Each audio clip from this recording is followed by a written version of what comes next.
ಪರಿಚಯ ಕೊಡಿ. ಸರ್ ನಮಸ್ಕಾರ ಸರ್. ನಾನು ತಾಯೂರು ಪ್ರಕಾಶ್ ಅಂತೇಳಿ, ನಾನು ರಾಜ್ಯ JDS ಮಾಧ್ಯಮ ವಕ್ತಾರರು ಮತ್ತು ಮೈಸೂರು ಜಿಲ್ಲಾ ಅಧ್ಯಕ್ಷರು ವಾಲ್ಮೀಕಿ ಒಕ್ಕೂಟ. ಸರ್ 2025 ಅಂದರೆ ಕಳೆದ ವರ್ಷ 19/7/2025 ಕರ್ನಾಟಕಕ್ಕೆ ಒಟ್ಟು ನೀಟು ಅವಕಾಶ ಕಲ್ಪಿಸ್ಕೊಟ್ಟದ್ದು ಕರ್ನಾಟಕಕ್ಕೆ 9,133 ಸೀಟು ಕರ್ನಾಟಕಕ್ಕೆ. ಅದರಲ್ಲಿ ಪರಿಶಿಷ್ಟ ವರ್ಗಕ್ಕೆ 3%ನಂತೆ 346 ಸೀಟು ಅಲಾಟ್ಮೆಂಟ್ ಆಗಿದೆ ಕಳೆದ ವರ್ಷ ಅಂದರೆ 2025. ಸೊ ಈ ವರ್ಷ 2026 ವೈದ್ಯಕೀಯ ಸೀಟು ಅಂದರೆ ಹೋದ ಸಾರಿ ವೈದ್ಯಕೀಯ ಸೀಟೆ, ಈ ಸಾರಿನೂ ವೈದ್ಯಕೀಯ ಸೀಟೆ. ಹೋದ ಸಾರಿಗಿಂತ ಈ ಸಾರಿ 11,225 ಸೀಟ್ ಅಲಾಟ್ಮೆಂಟ್ ಆಗಿದೆ. ಕಳೆದ ವರ್ಷ 9,133 ಇತ್ತು, ಈ ಸಾರಿ 11,225 ಸೀಟು ನಮ್ಮ ಕರ್ನಾಟಕಕ್ಕೆ ಅಲಾಟ್ ಆಗಿದೆ.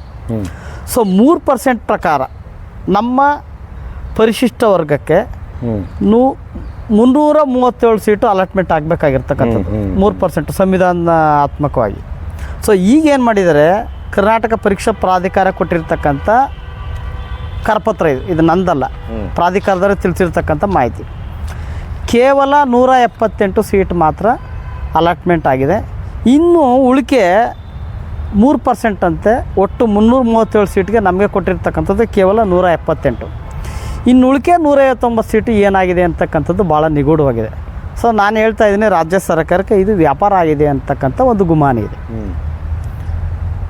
ನಾನು ಜಾಸ್ತಿ ಕೇಳ್ತಾರೆ 7% ಮತ್ತು ಸಂವಿಧಾನದಡಿಲಿ ಶೆಡ್ಯೂಲ್ 9ಗೆ ಸೇರಿಸಿದಾಗ 7% ಆಗುತ್ತೆ ಅಂತೇಳಿ ಅದು ಸದನದ ಒಳಗೆ ಮತ್ತು ಹೊರಗೆ ಮತ್ತು ನ್ಯಾಯಾಂಗದ ವ್ಯವಸ್ಥೆ ಒಳಗಡೆ ಚರ್ಚೆ ನಡೀತಾ ಇದೆ ಬಹುದಿನಗಳಿಂದ.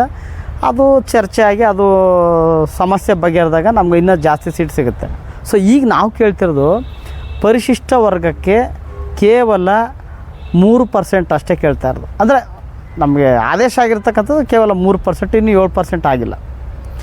15 ಇದ್ದದ್ದು 17 ಆಗಬೇಕು, 3 ಇದ್ದದ್ದು 7 ಆಗಬೇಕು ಅಂತ ಇದು ಚರ್ಚೆ ನಡೀತಾ ಇದೆ. ಅದಾಗತ್ತೆ, ಅದಾಗಲಿ. ಅದಕ್ಕೆ ಸನ್ಮಾನ್ಯ ಉಗ್ರಪ್ಪನವರು ಸದನದ ಹೊರಗೂ ಮಾತಾಡಿದ್ದಾರೆ, ಒಳಗಡೆನೂ ಮಾತಾಡಿದ್ದಾರೆ, ಮತ್ತು ರಾಜ್ಯಾದ್ಯಂತ ಪ್ರವಾಸ ಮಾಡಿ ಇವತ್ತು ಅವರು ಅದನ್ನು ಒಂದು ಕಾನೂನು ವ್ಯಾಪ್ತಿನಲ್ಲಿ ಹೋರಾಟಕ್ಕೆ ಇಳಿದಿದ್ದಾರೆ. ಅದು ಒಂದು ಕಡೆ ಇರಲಿ, ಅದಾಗತ್ತೆ. ಸೊ ಈಗೇನಾಗಿದೆ, ನಮಗೆ 3% ಕೊಡ್ತಕ್ಕಂಥದ್ರಲ್ಲಿ ಕಡಿತ ಮಾಡಿದ್ದಾರೆ. 3%ಅಲ್ಲಿ ಕೊಡಬೇಕಾಗಿರ್ತಕ್ಕಂಥ 337 ಸೀಟ್ನಲ್ಲಿ ಕೇವಲ 178 ಸೀಟ್ ಕೊಟ್ಟು 259 ಸೀಟ್ನ ಕೋತ ಮಾಡಿದ್ದಾರೆ.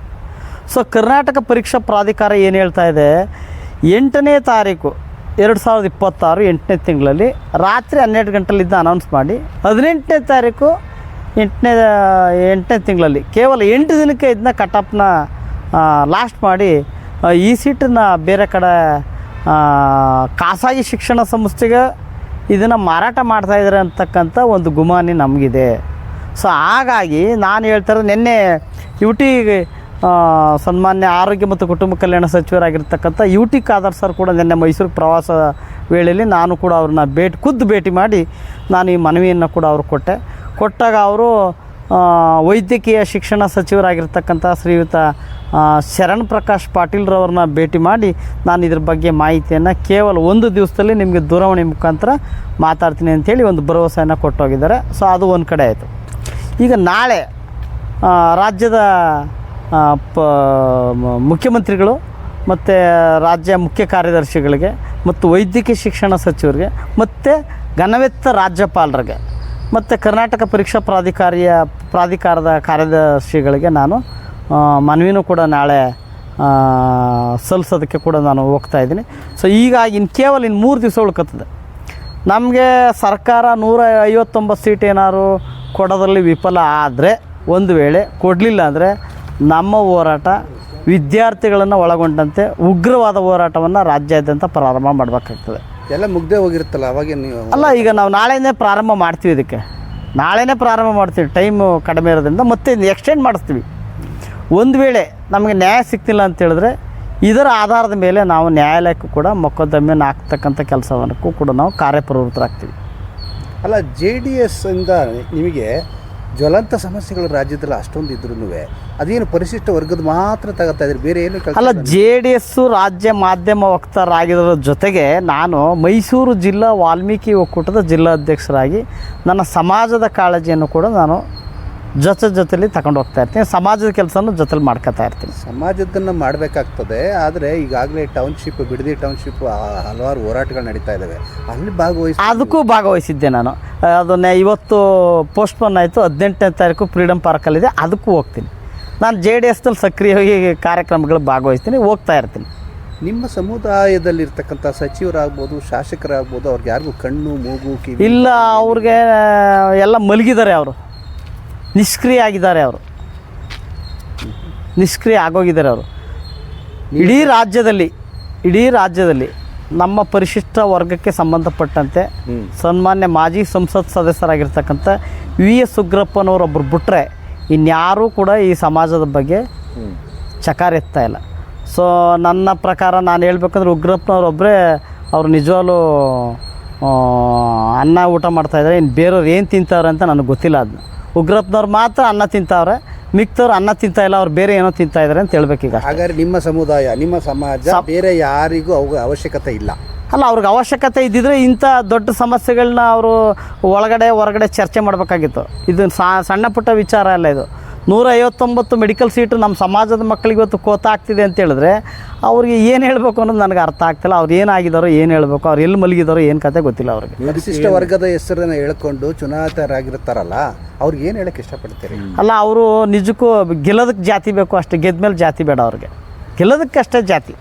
ಆ ಪರಿಶಿಷ್ಟ ವರ್ಗದಲ್ಲಿ ಸಂವಿಧಾನದಡಿಲಿ ಆ ಸೌಲಭ್ಯ ಪಡ್ಕೊಳ್ಳೋಕ್ಕಷ್ಟೇ, ಆ ಸಂವಿಧಾನದಡಿಲಿ ಅವರು ಸೌಲಭ್ಯ ಪಡ್ಕೊಳ್ಳೋಕ್ಕಷ್ಟೇ ಸೀಮಿತರಾಗಿದ್ದಾರೆ. ಸೌಲಭ್ಯ ಪಡ್ಕೊಂಡ್ಮೇಲೆ ಜಾತಿ ಬೇಡ ಅವ್ರಿಗೆ. ಗೆಲ್ಲೋದಕ್ಕೆ ಜಾತಿ ಬೇಕು, ಗೆದ್ಮೇಲೆ ಜಾತಿ ಬೇಡ, ಗೆಲ್ಲೋದಕ್ಕೆ ಜಾತಿ ಬೇಡ. ಸೊ ಇವ್ರು ನಿಜಕ್ಕೂ ಹೇಳ್ಬೇಕು ಅಂದರೆ ನಿಜವಾದ ಸಂವಿಧಾನದ ವಿರೋಧಿಗಳು ಯಾರು ಇದ್ದರೆ ಈ ಪರಿಶಿಷ್ಟ ವರ್ಗ ಸಮಾಜದಿಂದ ಗೆದ್ದಿರ್ತಕ್ಕಂಥ ಪ್ರತಿಯೊಬ್ಬ ಶಾಸಕರು, ಮಂತ್ರಿಗಳು ಕೂಡ ಇದ್ರ ವಿರೋಧಿಗಳು ಅಂತ ನನ್ನ ಅಭಿಪ್ರಾಯ. ಎಲ್ಲ ಪಕ್ಷದ ಇದರಲ್ಲಿ JDS, BJP, ಕಾಂಗ್ರೆಸ್ 3 ಪಕ್ಷದಲ್ಲಿ ಇರ್ತಕ್ಕಂಥ ಪರಿಶಿಷ್ಟ ವರ್ಗದ ಸಮಾಜದ ST ವರ್ಗದ ST ಸಮಾಜದ ಶಾಸಕರು, ಮಂತ್ರಿಗಳು ಎಲ್ರಿಗೂ ಸೇರಿಸಿ ಹೇಳ್ತಾ ಇರೋದು. ನಾನು ಕಾಂಗ್ರೆಸ್ ಅಂತ ಹೇಳ್ತಾ ಇಲ್ಲ, BJP ಅಂತ ಹೇಳ್ತಿಲ್ಲ. JDS, BJP, ಕಾಂಗ್ರೆಸ್ 3 ಪಾರ್ಟಿಲಿ ಇರ್ತಕ್ಕಂಥ ನನ್ನ ಸಮಾಜದ ಶಾಸಕರು ಮತ್ತು ಸಚಿವರಿಗೆ ನಾನು ನೇರವಾಗಿ ಹೇಳ್ತಾ ಇದ್ದೀನಿ, ಅವರು ಸಂವಿಧಾನದ ವಿರೋಧಿ ಕೆಲಸಕ್ಕೆ ಖಂಡಿತ ಅವರು ರೆಡಿಯಾಗಿ ನಿಂತಿದ್ದಾರೆ. ಮುಂದಿನ ಕಾರ್ಯ ಏನು? ಈಗ ನಾಳೆ ರಾಜ್ಯದ ಮುಖ್ಯಮಂತ್ರಿಗಳು ಮತ್ತು ಚೀಫ್ ಸೆಕ್ರೆಟರಿ ಅವರಿಗೆ ಮನವಿ ಮತ್ತು ರಾಜ್ಯಪಾಲರಿಗೆ ಮನವಿಯನ್ನು ಕೊಟ್ಟು ಅಲ್ಲೂ ಕೂಡ ಅವರ ಅಭಿಪ್ರಾಯಗಳನ್ನ ಏನು ಅನ್ನೋದ್ರ ಬಗ್ಗೆ ತಿಳ್ಕೊಂಡು ಕೇವಲ ಇನ್ನೊಂದು ದಿವಸದಲ್ಲಿ ಇದು ಕಾರ್ಯಪ್ರವೃತ್ತರಾಗ್ತೀವಿ. ಒಂದೇ ಟೈಮ್ 18ನೇ ತಾರೀಕು ಲಾಸ್ಟ್ ಇದು. ಸೊ 159 ಸೀಟು ಏನು ನಮ್ಮ ಸಮಾಜಕ್ಕೆ ಕನ್ಯೆ ಆಗಿದೆ, ಅದನ್ನು ಯಾವುದೇ ಕಾರಣಕ್ಕೂ ಖಾಸಗಿ ಕಾಲೇಜುಗಳಿಗೆ ಕೊಡೋದಕ್ಕೆ ನಾವು ಯಾವುದೇ ಕಾರಣಕ್ಕೂ ಬಿಡಲ್ಲ. 224 ಕ್ಷೇತ್ರಗಳಲ್ಲೂ ಕೂಡ ನಿಮ್ಮ ಸಮಾಜದ ಪಾತ್ರ ಏನು ಇಲ್ವಾ? ಖಂಡಿತ ಇದೆ. ನಾವು ಅತಿ ಬಹುದೊಡ್ಡ ಸಮಾಜ. ಇಡೀ ರಾಜ್ಯದಲ್ಲಿ 3ನೇ ಸ್ಥಾನದಲ್ಲಿ ಇರ್ತಕ್ಕಂಥವ್ರು ನಾವು. ಆದರೆ ಇವತ್ತಿನ ಸಮೀಕ್ಷೆ 4ನೇ ಸ್ಥಾನ ಅಂತ ಹೇಳುತ್ತೆ. ನಾವು 3ನೇ ಸ್ಥಾನದಲ್ಲಿದ್ದೀವಿ. 65ರಿಂದ 70 ಲಕ್ಷ ಜನಸಂಖ್ಯೆ ಇರತಕ್ಕಂಥ ಬಹುದೊಡ್ಡ ಸಮಾಜ ಇಡೀ ರಾಜ್ಯದಲ್ಲಿ. ನಾನು ಚಾಮರಾಜನಗರದಿಂದ ಬೀದರ್ನವರೆಗೂ ಪ್ರವಾಸ ಮಾಡಿದ್ದೇನೆ. ಆದರೂ ಈ ಪರಿಸ್ಥಿತಿ ಬಂದಿದೆ. VS ಉಗ್ರಪ್ಪನವ್ರ ಜೊತೆ ಚಾಮರಾಜನಗರದಿಂದ ಹಿಡಿದು ಬೀದರ್ನವ್ರಿಗೆ ಶೆಡ್ಯೂಲ್ 9 ವಿಚಾರವಾಗಿ ಸಂವಿಧಾನಾತ್ಮಕವಾಗಿ ನಮ್ಗೇನು ಕಾಂಗ್ರೆಸ್, ನೀವು JDS, ಹೇಗೆ ಇದು? ಅಲ್ಲ, ಇಲ್ಲಿ ನಾನು ಕಾಂಗ್ರೆಸ್ಸು, JDS, BJP ಅಂತ ಹೇಳ್ತಾ ಇಲ್ಲ. ನನಗೆ ನನ್ನ ಸಮಾಜಕ್ಕಾಗಿರ್ತಕ್ಕಂಥ ಅನ್ಯಾಯದ ವಿರುದ್ಧ ನಾನು ಹೋರಾಟ ಮಾಡ್ತಾಯಿದ್ದೀನಿ. ಅದ್ರ ಬಗ್ಗೆ ಯಾರು ಮುಂದೆ ಬಂದಿದ್ದಾರೆ ಅದು ಹೇಳ್ತಾ ಇದ್ದೀರಾ? ಪಾರ್ಟಿ ಉಗ್ರಪ್ಪನವ್ರು ಕಾಂಗ್ರೆಸ್, ನಾನು JDS. ಕೆಲಸ ಯಾರು ಮಾಡ್ತಾ ಇದ್ದಾರೆ? ಈಗ ಸಮಾಜದ ಪರವಾಗಿ ಧ್ವನಿ ಎತ್ತಬೇಕಲ್ಲ. ಸದನದ ಒಳಗೆ ಹೊರಗೆ ಅವರು ಎತ್ತಾ ಇದ್ದಾರೆ, ನಾವು ಹೋರಾಟದ ಮುಖಾಂತರ ನಾವು ಮಾಡ್ತಾ ಇದ್ದೀವಿ. ಏನು ಹೇಳಿದ್ರು ಸರ್? UT ಖಾದರ್ ಅವರು ನಿನ್ನೆ UT ಖಾದರ್ ಸಾಹೇಬರು ಒಂದು ದಿನ ನನಗೆ ಕಾಲಾವಕಾಶ ಕೊಡಿ, ಮಾನ್ಯ ವೈದ್ಯಕೀಯ ಶಿಕ್ಷಣ ಸಚಿವರಾಗಿರ್ತಕ್ಕಂಥ ಶರಣ ಪ್ರಕಾಶ್ ಪಾಟೀಲ್ರವ್ರನ್ನ ಭೇಟಿ ಮಾಡಿ ನಿಮಗೆ ದೂರವಾಣಿ ಮುಖಾಂತರ ನಿಮ್ಗೆ ಮಾಹಿತಿಯನ್ನು ಕೊಡ್ತೀನಿ ಅಂತೇಳಿ ನಿನ್ನೆ ಕಾಂಗ್ರೆಸ್ ಕಚೇರಿಯಲ್ಲಿ ಅವ್ರನ್ನ ನಾನು ಖುದ್ದು ಭೇಟಿ ಮಾಡಿ ಹೊರಗಡೆ, ಕಾಂಗ್ರೆಸ್ ಕಚೇರಿ ಒಳಗಡೆ ಹೊರಗಡೆ ಅವ್ರನ್ನ ಕಾದಿದ್ದು ಖುದ್ದು ಭೇಟಿ ಮಾಡಿ ಅವ್ರಿಗೆ ಮನವಿಯನ್ನು ಮಾಡಿದ್ದೇನೆ. ಮನವಿ ಮಾಡಿದಾಗ ಈ ಒಂದು ಭರವಸೆನ ಹೇಳಿದರೆ. ಸೊ ಆದರೂ ನಾನು ಅವರ ಭರವಸೆಗೆ ಅವ್ರ ಭರವಸೆಗಳನ್ನೆಲ್ಲ ನಾನು ನಂಬಲ್ಲ. ಖುದ್ದಾಗಿ ರಾಜ್ಯದ ಮುಖ್ಯಮಂತ್ರಿಗಳ ಕಚೇರಿಗೆ ನಾಳೆ ನಾನು ಮನವಿಯನ್ನು ಕೊಡ್ತೇನೆ. ಮತ್ತು ರಾಜ್ಯ ಮುಖ್ಯ ಕಾರ್ಯದರ್ಶಿಯವ್ರಿಗೂ ಮನವಿಯನ್ನು ಕೊಡ್ತೇನೆ, ಮತ್ತು ರಾಜ್ಯಪಾಲರಿಗೂ ಕೂಡ ಮನವಿಯನ್ನು ಕೊಡ್ತೇನೆ. ಮತ್ತು ಕರ್ನಾಟಕ ಪರೀಕ್ಷಾ ಪ್ರಾಧಿಕಾರ ಏನು ಮಲ್ಲೇಶ್ವರಂದಲ್ಲಿದೆ, ಆ ಕಾರ್ಯಕಾರಿಣಿ ಕಾರ್ಯದರ್ಶಿಗಳು ಕೂಡ ಮನವಿಯನ್ನು ಕೊಟ್ಟು ನಾನು ಇದ್ರ ಬಗ್ಗೆ ಹೋರಾಟವನ್ನು ಮಾಡೇ ಮಾಡ್ತೀನಿ. ಏನು ನಮಗೆ ನಮ್ಮ ಹಕ್ಕೇನಿದೆ ನಾವು ಬೇರೆಯವ್ರಿಗೆ ಕೇಳ್ತಾ ಇಲ್ಲ. ನಮಗೇನು ಸಂವಿಧಾನದಲ್ಲಿ 3% ಏನು ಆದೇಶ ಆಗಿದೆ, ಆ ಆದೇಶದ ಪ್ರಕಾರ 11,225ಕ್ಕೆ 337 ಸೀಟ್ ನಮ್ಗೆ ಕೊಡಿ ಅಂತ ಕೇಳ್ತೀವಿ. ನಾವು ಬೇರೆಯವ್ರ ಹಕ್ಕನ್ನು ಕಿತ್ಕೊಳ್ಳೋಕೆ ತಯಾರಿಲ್ಲ. ನಮ್ಮ ಹಕ್ಕನ್ನು ಅಷ್ಟೇ ನಾವು ಪಡ್ಕೊಳ್ಳೋಕೆ ನಾವು ಹೋರಾಟ ಮಾಡ್ತೀವಿ. ಅದರಲ್ಲಿ 178 ಸೀಟು ಮಾತ್ರ ಕೊಟ್ಟಿದ್ದಾರೆ, ಇನ್ನು 159 ಸೀಟು ನಮಗೆ ಕೋತಾ ಆಗಿದೆ. ಸೊ ಅದು 159 ಸೀಟ್ ಕೊಡೋವರೆಗೆ ನಮ್ಮ ಹೋರಾಟ ನಿರಂತರ ನಡೀತದೆ, ನಾವು ಬಿಡಲ್ಲ ಇದ್ದ. Thank you sir.